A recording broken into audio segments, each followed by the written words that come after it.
origins of the archetypal hypothesis date back as far as Plato. Carl Jung compared archetypes to Platonic ideas. Plato's ideas were pure mental forms that were imprinted in the soul before it was born into the world.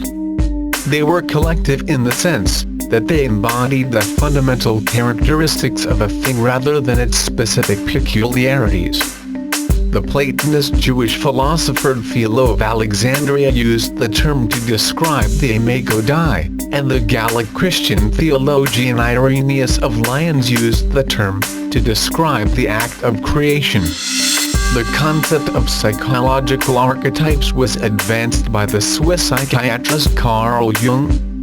In Jung's psychological framework, archetypes are innate, universal prototypes for ideas, and may be used to interpret observations.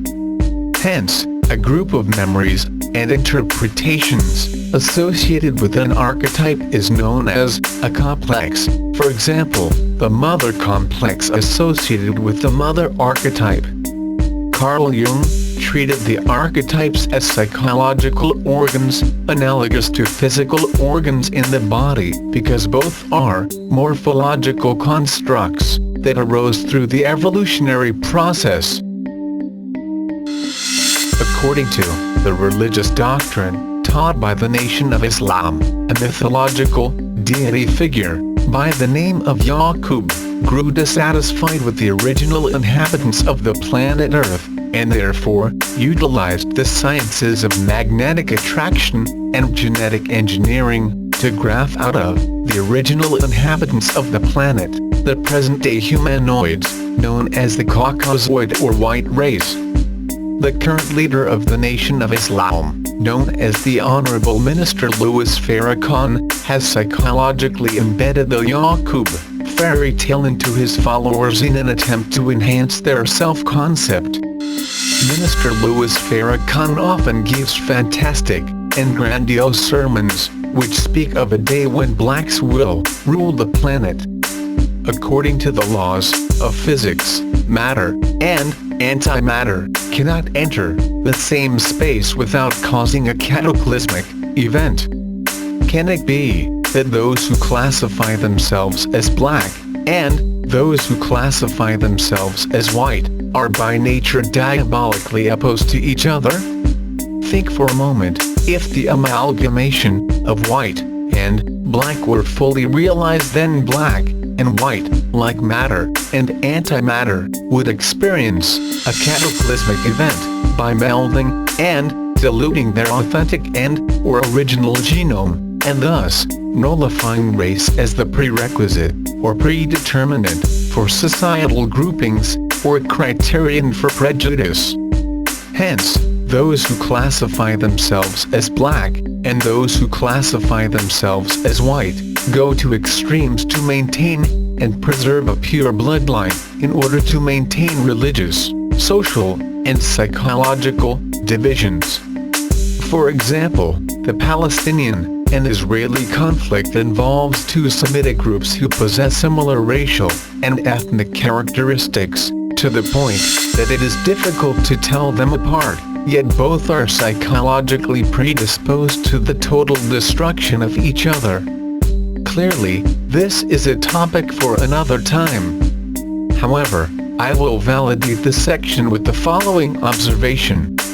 In that, the oppressor cannot justify social, religious, and psychological dominion if the people being oppressed look exactly like the oppressor. Now back to the topic at hand. The Nation of Islam's deity or God figure is personified in a man known as Master Farad Muhammad. According to the Nation of Islam, Master Farad Muhammad came from Arabia to the United States of America on February 26, 1877.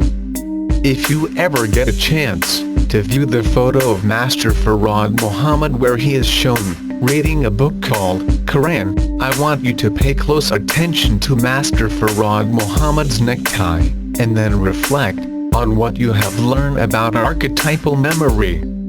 Now watch as Master Farad Muhammad's necktie comes to life in 1969 as Jimmy's Magic Flute, in the popular television show known as HR Puffnstuff. But even more interesting is the fact that both Jimmy and Master Farad Muhammad could be identical twins. Fascinating, right?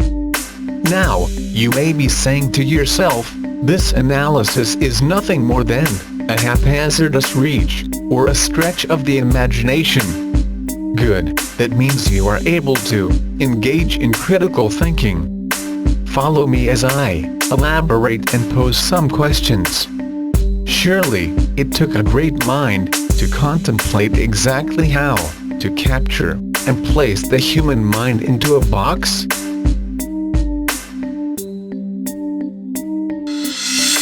Once the mind is in a box, how then does one extract the mind from the box? Or how does one train the mind to transcend the box? What if the mind does not want to leave the box? What if the mind loves and adores the box to the extent that the mind is willing to die on behalf of the box?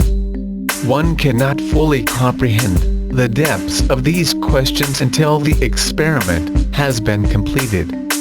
Therefore, to initiate the experiment, one simply exposes the box, and then watches the brain cells begin to bust and/or break the influence that the box has on the mind.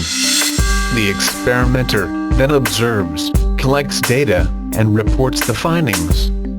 What the listener is experiencing right now is what is called an aha, or total and absolute denial, and therefore infuriating the listener to the point of action to refute and renounce what has entered the listener's mind.